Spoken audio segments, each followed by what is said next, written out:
Hi there, it's Kevin with RogueDeckBuilder.com doing one more update to the Modern Masters 2017 spoilers. And before I get into it again, as usual, I'm going to give a backstory that everyone complains about. Well, I shouldn't say everyone. Other people complaining about just get to the video, get to the spoilers. Do you not have Google?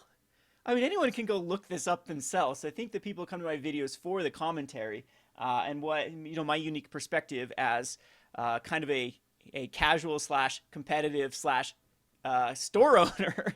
I'm and even a kind of a personal investor in Magic the Gathering. So that's the first topic I want to talk about. Is last comment section was a lot of people complaining about speculators and investors, and I just want to shed some light on that. Being a quote unquote speculator investor, but in my the quantities that I invest in are so minuscule. I don't have the capital like some of these bigger ones to really affect the market. So me purchasing cards is absolutely nothing. Now, like a whole bunch of me's purchasing cards could affect the market, but usually, I mean, there is no like coordination between individuals that I would say that are actually like targeting buyouts and things like that and jacking up prices. So I just want to talk about kind of the gray area that is speculating investing and why I think investors get the a lot of unnecessary hate. So I used to play a game called World of Warcraft, clear back in the day. A lot of people know my story and my fallout with the game. Story for another day. I'll go into detail of it. I love telling the story because I love to embarrass myself, and it's probably if you think that you have a worse story, more embarrassing story, more like self-esteem killer than my story, I challenge you because mine's pretty pathetic with how I ended WoW. But anyway, I used to love the game until Blizzard really started screwing with the arenas and screwing with the gameplay to where it was just casual city. It was so easy. It no longer felt like it was. One of the things I like about games like WoW or the progressive type style games is you earn. You just it's hard work pays off, and for for little pixelated armor, but still it's something you earn towards, and like that's the competitive nature of it is just how well you can be like efficient with your time and just the strategies and whatnot. So anyway, back to when they did like really nerf the arena and just the gameplay, I started to focus on the auction house. I've always been a huge fan of markets, and so this was a simulated market. And so I decided that I started messing with the market when I wanted to buy my first epic mount in World of Warcraft, and it was so much gold that I didn't have, and if you were just going to grind quests all day, it'd take you months to get it. So I decided that there must be a better way, started looking up auction house tips and tricks, and then started figuring them out myself. And by the end of my WoW career, I had amassed about $8,000 worth of gold. If I would have sold it on the kind of the black market, it would have generated that and whatever else my characters were worth. If all of you are familiar, this is around like Wrath of the Lich King time. I had all of my characters had max banks, and all those bank slots cost like thousands upon thousands of gold. They all had they're all level 40 and had max professions, and they had max bags and everything. And I used to joke because my characters never went further from the Bank of Ironhouse or the Bank of, now I can't even think of the city, the dwarf city. Jeez, it's been forever. Anyways, from the bank to the auction house, that was the stretch that they lived in, and I rarely ever went away from that. So I was so obsessed with the market house that I would even sneak out of work to come home and just check and refresh the auction house. So that is where I learned how to kind of invest and speculate and to read patch notes and to follow up on news, as those were the best times to gross profit was the release days, like patch days, when a new armor would come out, or like gems especially is where I made the most killing, is when people needed more gems to slot their stuff. So anywho, back even then I used to get a lot of flack from people saying I was ruining the auction house and how it was bad for the auction house. But investors, if I didn't exist in that particular server, if people like me didn't exist in the auction house, you would see a lot higher prices and a lot more scarcity. So you'd have the market being flooded and the market being scarce. And you'd go through these patterns where there'd be huge ups and downs. And that's where the investor, the speculator, steps in and it actually stabilizes pricing. And the same can be said for Magic the Gathering. People have mentioned Rite of Passage. Well, the only reason Rite of Passage has had that huge spike right now is there was no one investing in Rite of Passages when it was a bulk rare. And so it had that all these, well, not even that many people that posted it because it wasn't worthwhile posting it up on like TCG and eBay. And the supply just dwindled. People didn't even uh, keep a hold of these cards, and most of these probably rotted in bulk bins. And then there just was no demand, so there was no one investing in it, and you can see exactly what happens when there's no investment, when there's no kind of like influence into the market. So lo and behold, it makes a deck. I built a deck with it. A few other people have made decks with Rite of Passage, with hardened scales, and the supply quickly is eaten up, and a massive spike happens. It goes from 50 cents to $7 or $6 overnight.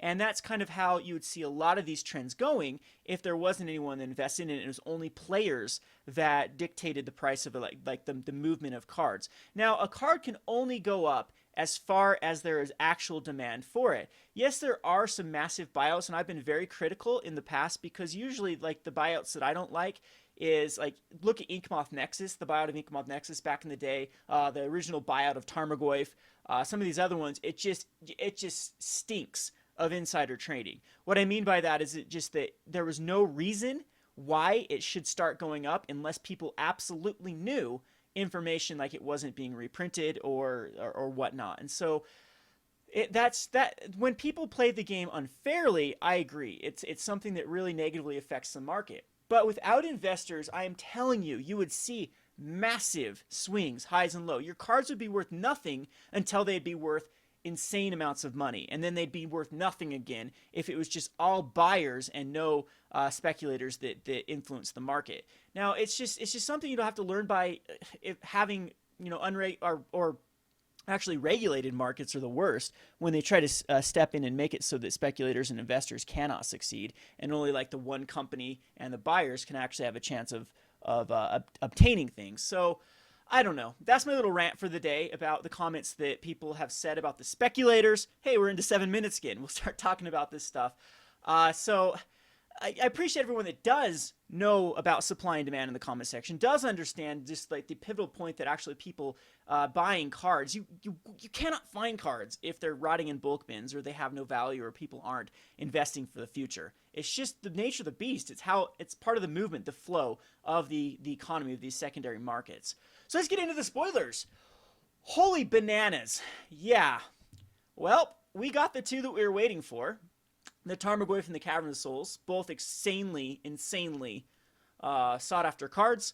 I think this is going to be the straw that breaks the camel's back. I told Wizards, do not reprint Tarmogoyf. Don't do it. Don't do it in this set. What are you going to have to chase after in Modern Masters 2019?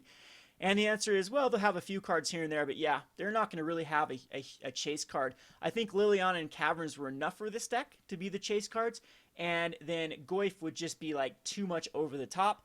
What are they going to do for Modern Masters 2019? Maybe do like an anthology set, mix them all together, take the best of all those. But Tarmogoyf didn't need to be in here, but it is. So of course that's increasing the value of cards.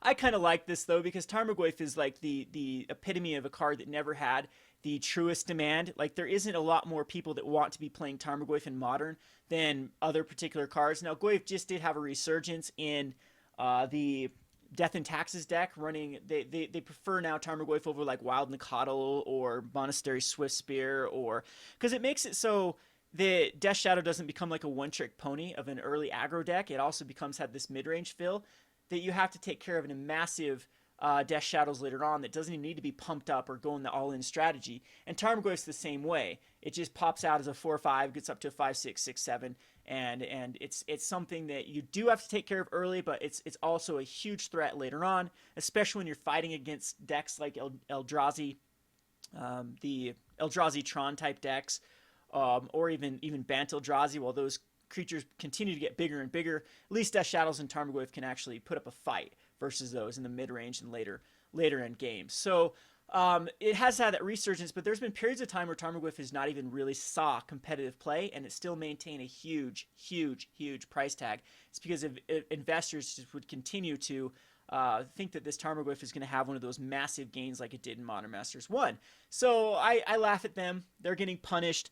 And so this is part of the game. You don't have to feel sorry for speculators too. They get hurt as much as they get benefited. There have been specs that I have done that haven't panned out whatsoever. I'm looking at TIE Binder Mage that is still even lost values from when I got in. I think I got in about, well, most of the cards I get at TIE Binder Mage is about 40 cents, but I still haven't been able to move that initial like $300 investment that I made in TIE Binder Mages years and years ago. Now, other ones have panned off for me, like Rest in Peace and Stony Silence and Hellrider and some of these other ones that I like to brag about.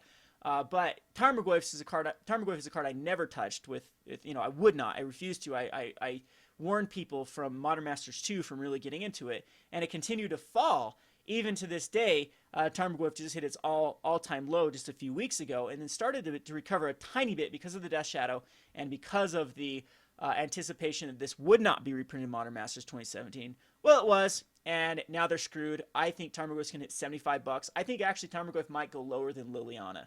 The supply of Tarmogoyf is probably higher than total Lilianas. Maybe not. Maybe not. Maybe the Innistrad one printing of the Liliana still has more than the two printings in Modern Masters and the not Planar Chaos, whatever, Future Sight printings of Tarmogoyf. But it's one of those cards that just there's just so much supply out there now, and this is going to be the straw that breaks the camel's back. So anyway, let's just go on to the other spoilers here. Serum Visions. Oh, wow. Yep. Double reprints of Serum Visions. Uncommon both times. So Conspiracy and was it Conspiracy Eternal Masters? One of the two. It's Conspiracy, right? And Serum Visions is going to kill the price of this. It's going to go back to the $2 range, I would say, for Serum Visions. Things are looking up for Serum Visions because Delver and Storm are starting to get a lot more popular, and those decks do run the Serum Visions. Caverns of Soul, this is actually the card that I am going to give the pick for the best card to retain its value. Caverns of Soul keeps seeing play in Legacy and in Modern. Is also every tribal deck in Commander is going to run one. I run one in zombies. I have a zombie. I have an elf. I have plenty of tribal decks I've built in Commander. It's so good even to name your commander. And this card is so good at casting it, especially those 3-colored commanders. I would even say that you could run this in like a creatureless 3-color commander deck, like Narset, for example. Now, this is justifiable to throw in Narset, just so you could actually cast Narset on time, even though name humans or whatever other creature type Narset is, and then you can actually cast it, and it can't be countered, which is huge for a Narset deck. And which is funny, you put it in a one of, like usually Narset doesn't run creatures because there's no synergies with it, and it just goes in it. So I think the Caverns has been creeping up forever now. I got into Caverns at like $12 and sold out at $25, just because I really expected a reprint, and it never happened.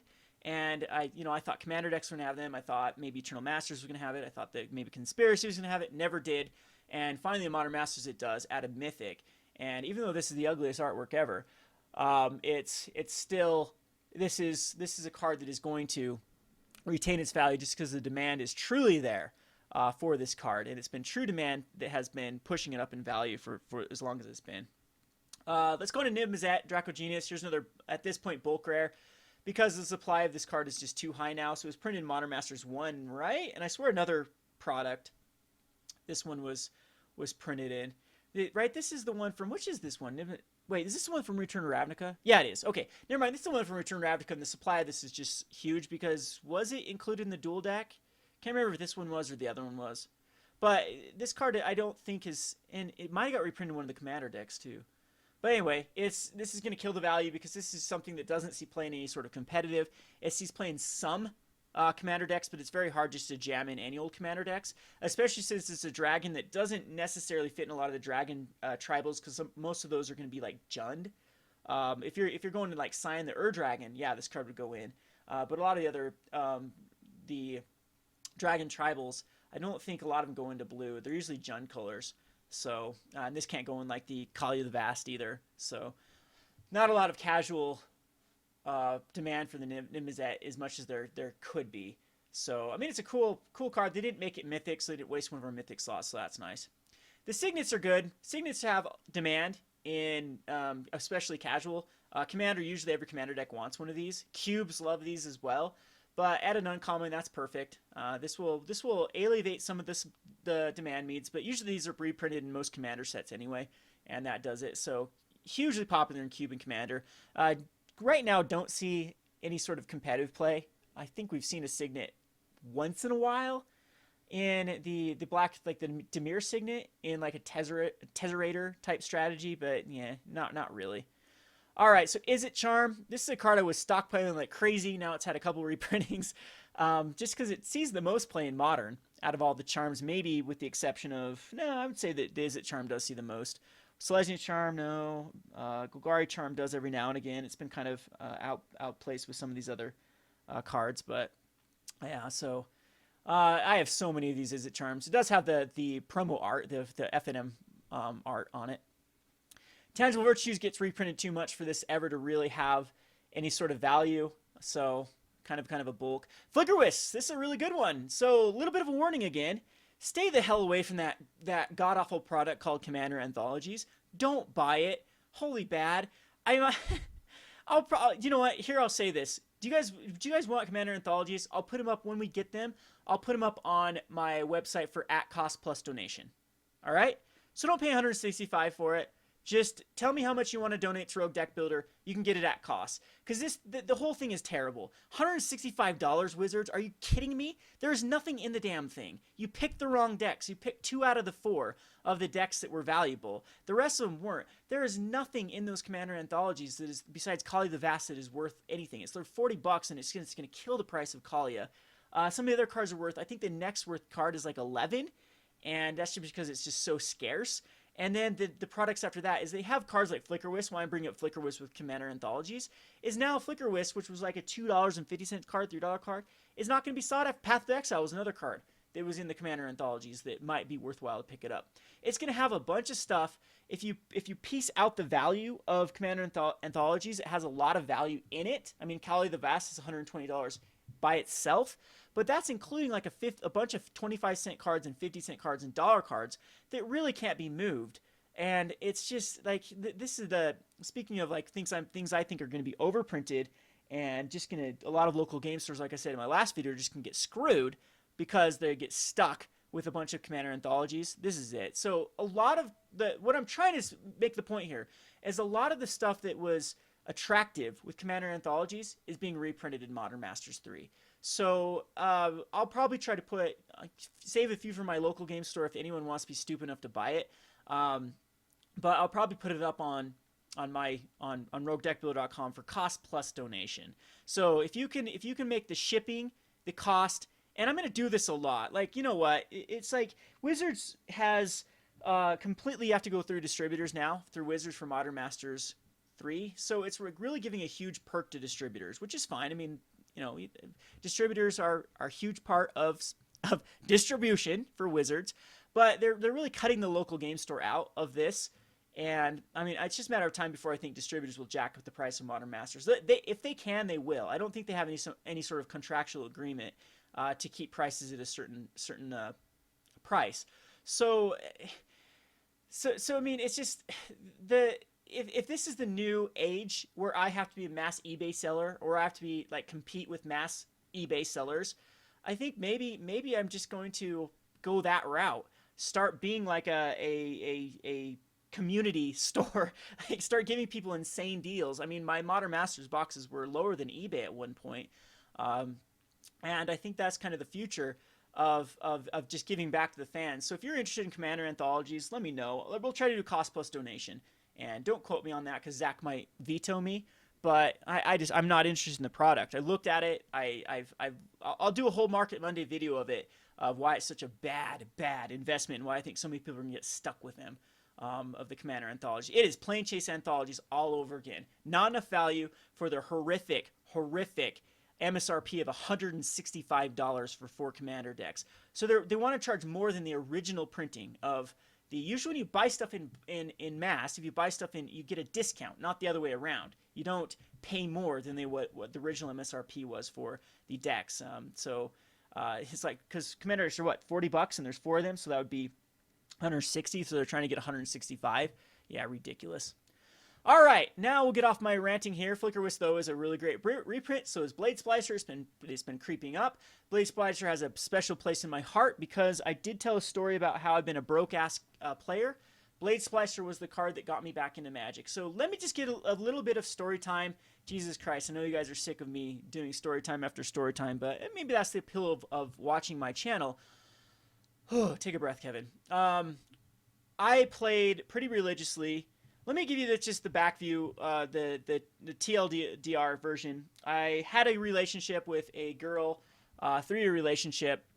We were engaged at one point with a condition called borderline personality disorder. Google it. It's terrible. Go to a subreddit. It's called BPD Loved Ones or BPDFamily.com and read the horror stories of what it's like being involved with someone with borderline, as they tend to just really huge. Go find my video on it. I've done a whole video on it, but it's just you lose all your friends, you lose all your family, you lose. It's hard to have a. It's just complete utter chaos they put you in. So financially, I was broken down. Went into so much debt trying to get her help. We're talking about ER bills, psychiatric bills, medical bills. Yeah, just nonsense bills is what I like to call it. Like just the spending is out of control. Your life gets thrown into complete chaos. And so I was already in a lot of debt. And when we finally did split up, I had no friends. My family was sick of me just because they get so annoyed when they try to reach out to help you, try to pull you away from someone, and you choose the abuser over them. And it's just, I don't blame my family. I don't blame my friends from quote unquote abandoning me. I was being ridiculous. I was putting my loyalty to someone that did not deserve it and choosing them. And borderlines pitch you against your friends. They fear abandonment, so if you're the only one in their life, you have no one to abandon to. And so she was really good at pushing away my family and my friends, and I was an idiot that stayed with her just because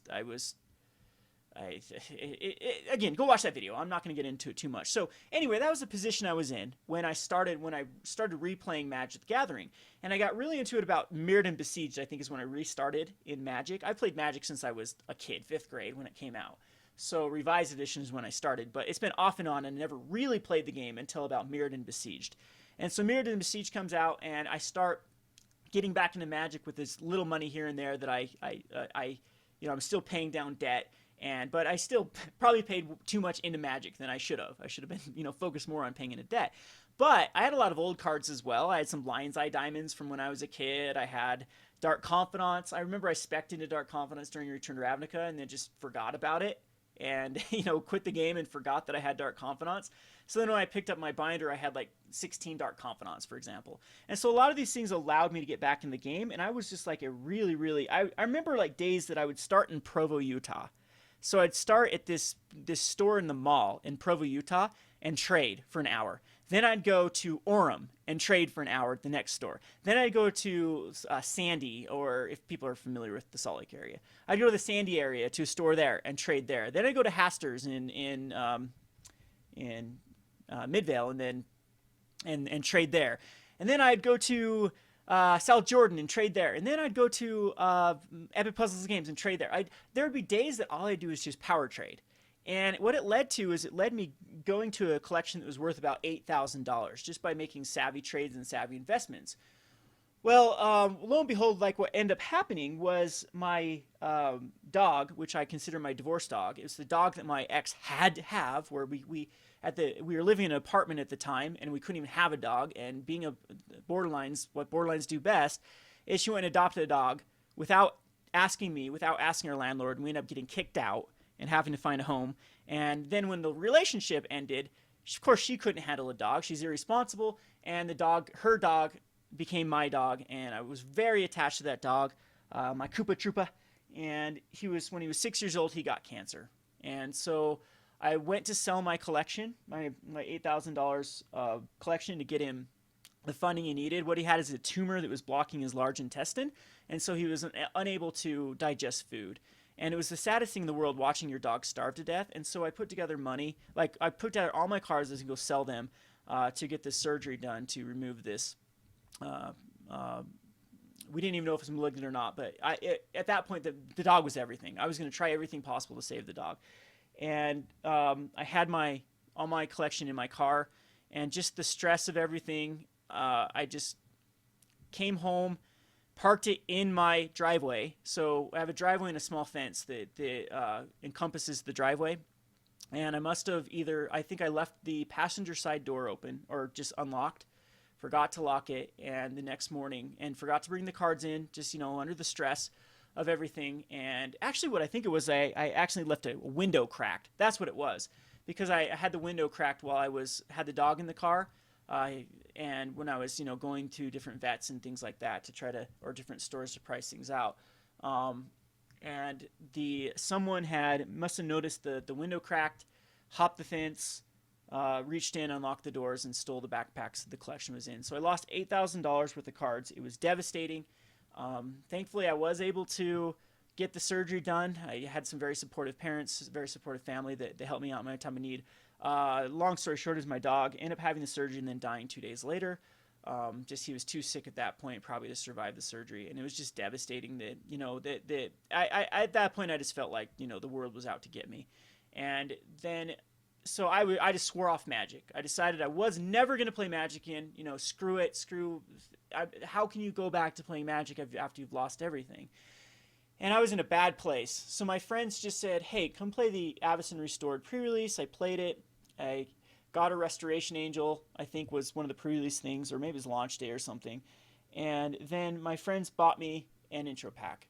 They bought me the Blade Splicer Golem intro pack and said, here, just play an FNM. Come on. Because I'm glad that I had those supportive people.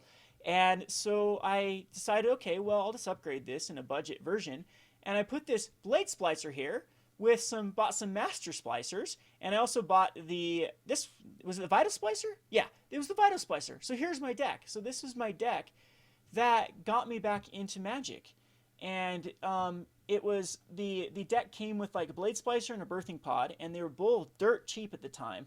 So I bought the remaining Birthing Pods and the remaining Blade Splicers and just put in like Avacyn Pilgrims and Elvish Mystics, and then put in a few other cards that were also just some sort of like just value that from dying. I think there was what other things were at the time period? Just a lot of things that worked around that. And I had my one Restoration Angel that I got from the pre-release, and was able to win not one but 4 FNMs in a row when the promo was Lingering Souls, and the Lingering Souls promo was traded back in for $12. And so the first Lingering Souls I traded for an Elesh Norn, the second one I traded for a Wormcoil Engine, and then I had this cool Birthing Pod Splicer deck. And it was really, really good, and it got me back into Magic, and it kept me around, and it was something I could do, something I could just distract myself just from the disappointment of life that I was going through at the time. So Blade Splicer will always have like a place. These cards will always have a place in my heart because they got me back into Magic. Now that was a long kind of a story that half of you don't care about, and you'll let me know in the comment section you don't care. But Jesus Christ, you have Google. You want to look up spoilers, Google it.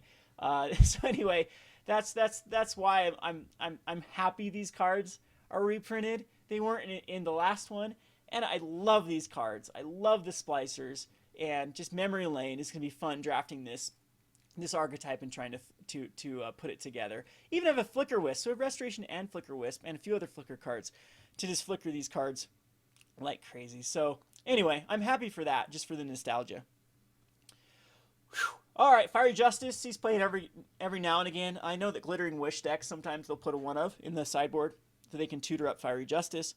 Did we see a Glittering Wish? I really thought Glittering Wish should be in this set. Maybe it's still one of the last rares. But Glittering Wish decks are... Why is this a rare, though? Holy cow. I think it's a rare just because they don't want so many in the draft pool, because it would mess things up. Yeah, that's probably my... so this is your bulk of bulk rares.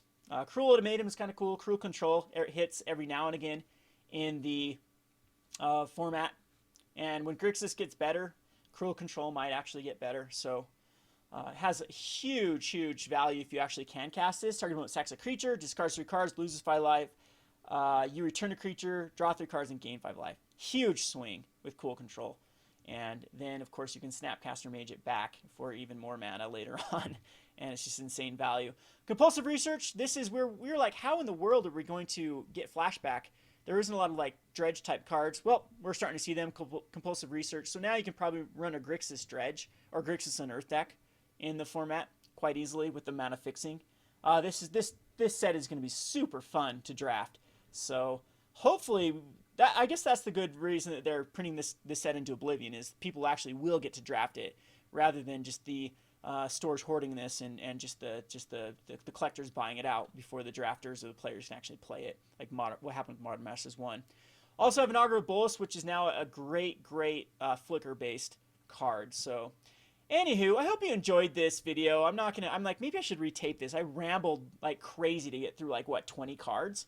And I didn't even talk about the signets. But I want everyone, like, I think that's one of the appeals to my channel, is I emotionally involve people in my life. And I want to stay as transparent as possible.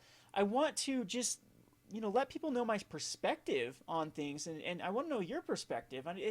I guess that's just the appeal of doing this. I like to get personal and personable with my videos, and rather than just be another person just grinding out the BuzzFeed clickbait type crap.